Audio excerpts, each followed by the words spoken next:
Friends, welcome to SPR media work. Dharmavaram assembly నియోజకవర్గం శ్రీ సత్యసాయి జిల్లా హిందూపూర్ లోక్సభ నియోజకవర్గంలోని 6 అసెంబ్లీ సెగ్మెంట్లలో ఒకటి. ఈ నియోజకవర్గం 1951లో ఏర్పాటైంది. 2019 నాటికి ఈ నియోజకవర్గంలో మొత్తం 2,40,323 మంది ఓటర్లు ఉన్నారు. ధర్మవరం అసెంబ్లీ నియోజకవర్గం విషయానికి వస్తే రాష్ట్రంలోని అత్యంత సమస్యాత్మక నియోజకవర్గాలలో ఇది ఒకటి. చేనేత కార్మికులు ఇక్కడ ఎక్కువగా ఉపాధి పొందుతున్నారు. ఇక రాజకీయంగా చూస్తే తెలుగుదేశం పార్టీకి ఈ సెగ్మెంట్ కంచుకోట. ఇక్కడ టీడీపీ 7 సార్లు, కాంగ్రెస్ 5 సార్లు, ఇతరులు 2 సార్లు, వైసీపీ 1 సారి గెలిచాయి.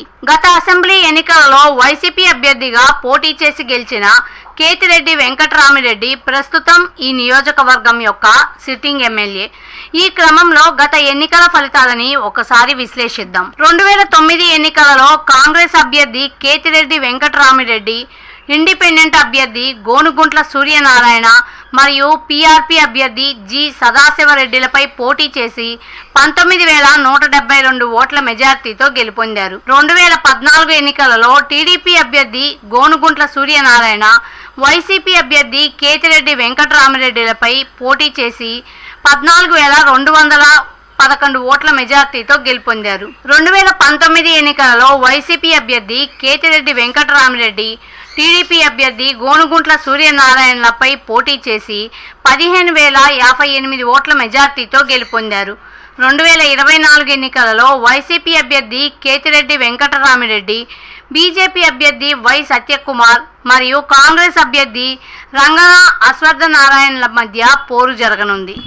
ప్రజాస్వామ్యం వర్ధిల్లాలన్నా, మన జీవితాలు తలరాతలు మారాలన్నా అది కేవలం ఒక్క ఓటుతోనే సాధ్యం. మనం వేసే ఓటు మన భవిష్యత్తును, రాబోయే తరాల మనుగడను నిర్ణయిస్తుంది. అంతేకాదు మన ఓటుతోనే నవ సమాజం నిర్మితమవుతుంది, ఇంకా దేశ దిశ దశను మారుస్తుంది. ఓటు అనే 2 అక్షరాల పదం దేశ చరిత్రనే మార్చేస్తుంది. కేంద్ర ప్రభుత్వం జనవరి 25ను జాతీయ ఓటర్ల దినోత్సవంగా ప్రకటించింది. కుల, మత, ప్రాంత, లింగ, జాతి, భాష అనే భేదం లేకుండా దేశంలో నివసించే 18 సంవత్సరాలు నిండిన పౌరులు అందరికీ భారత రాజ్యాంగం ఆర్టికల్ 326 ద్వారా ఓటు హక్కును కల్పిస్తుంది. ప్రజాస్వామ్యాన్ని గౌరవించాల్సిన బాధ్యత ప్రతి పౌరుడిపై ఉంది. ప్రజాస్వామ్యానికి ఓటే పునాది. దేశ, రాష్ట్ర భవిష్యత్తును నిర్ణయించేది ఈ ఓటే. అలాంటి ఈ ఓటును డబ్బుకు, మద్యానికి అమ్ముకోకుండా భారత ప్రజాస్వామ్య పరిరక్షణ కోసం ప్రతి ఒక్కరూ